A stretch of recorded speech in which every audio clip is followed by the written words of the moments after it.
birdsong. We all know it as the quintessential music of nature and herald of spring. But what if I told you that some species of common songbirds actually have regional dialect? That is to say, the chickadees you know and love in Michigan might actually have an accent in Kentucky. Hi, I'm Jonathan Bontrager, and while there are several species of songbird where we already know regional dialect occurs, I am currently in the middle of a research project to see if I can discover any new dialects in house finches and tufted titmice. But first, let me tell you a little bit about how I got into birds. About 8 years ago, I was watching a kids' TV show about raptors, birds of prey. The episode concluded with the remark that raptors could be found on any continent on Earth except Antarctica, thus encouraging its viewers to explore their own backyards, as did I. Of course, I didn't find a bald eagle in my backyard just by stepping outside. In fact, all I saw were cardinals, which I thought were pretty boring at the time. Nevertheless, I, for some reason, decided to force myself to study the cardinals' behavior for a whole year. As it turned out, it wasn't so much that I learned all about the lifestyle of cardinals as it was I noticed there were many other birds in the yard. Red-bellied and downy woodpeckers, ruby-throated hummingbirds, tufted titmice, house finches, and so on. The more I took the time to observe, the more I discovered. Fast forward 8 years, and I am a bird fanatic. I have now observed over 330 species, spoken at bird conferences, led many bird walks, and I even work in a retail store that specializes in selling backyard bird supplies. It should come as no surprise, therefore, that I wanted to pursue research on birds for my biology capstone project.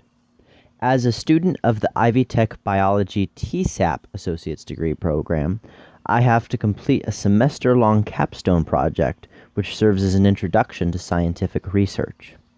Although I knew a while back that I wanted to study birds, I didn't stumble upon my specific research topic until early January, when I was in North Carolina on my way to a family vacation in Florida.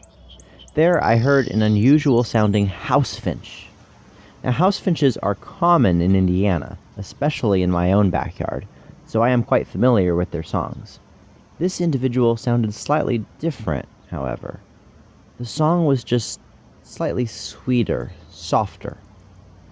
It was this individual house finch with the slightly nuanced song which inspired me to investigate regional dialects in songbirds, specifically non-migrants, as the dialects of migratory species would be a bit more challenging to study. I especially wanted to focus on those species which I was already familiar with, but for which I was not aware of any existing regional dialects already known, as there are some species for which the dialect has already been mapped, such as the white-crowned sparrow. Although this species is migratory throughout most of its range and spends the winter where I live, there are also resident white-crowned sparrow populations in the Pacific Northwest region, shown in purple on this map. The regional dialects of white-crowned sparrows in this region have been extensively studied and precisely mapped, as you see here, since the 1970s and 80s.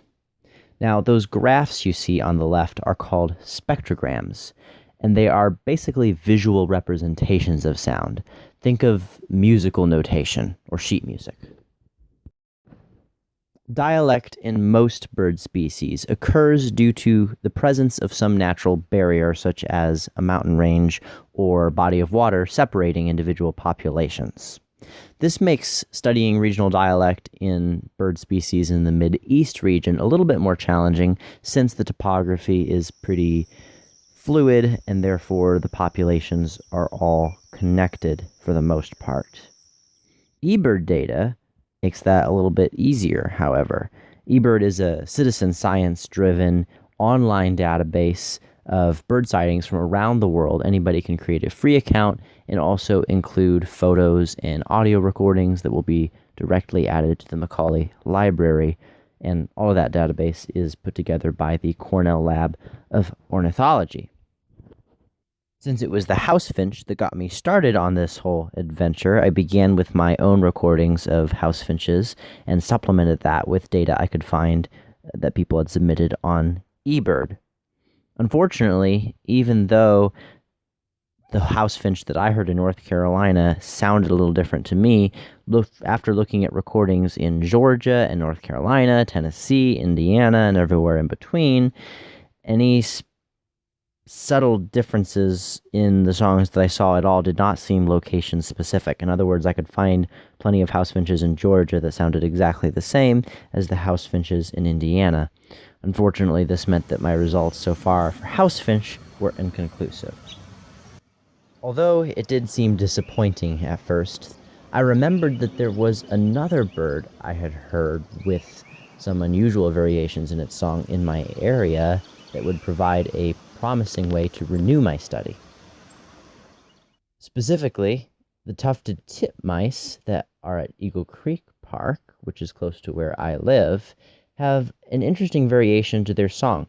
Typically, the tufted titmouse sings a song with the mnemonic, to remember it by, Peter, Peter, Peter.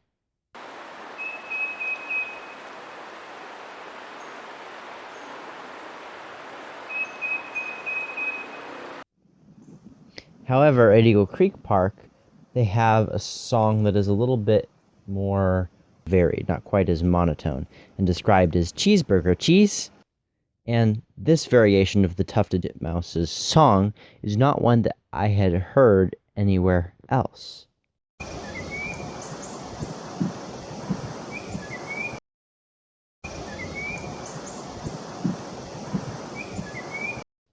So, was this just a random variation in the song that could occur anywhere in its range?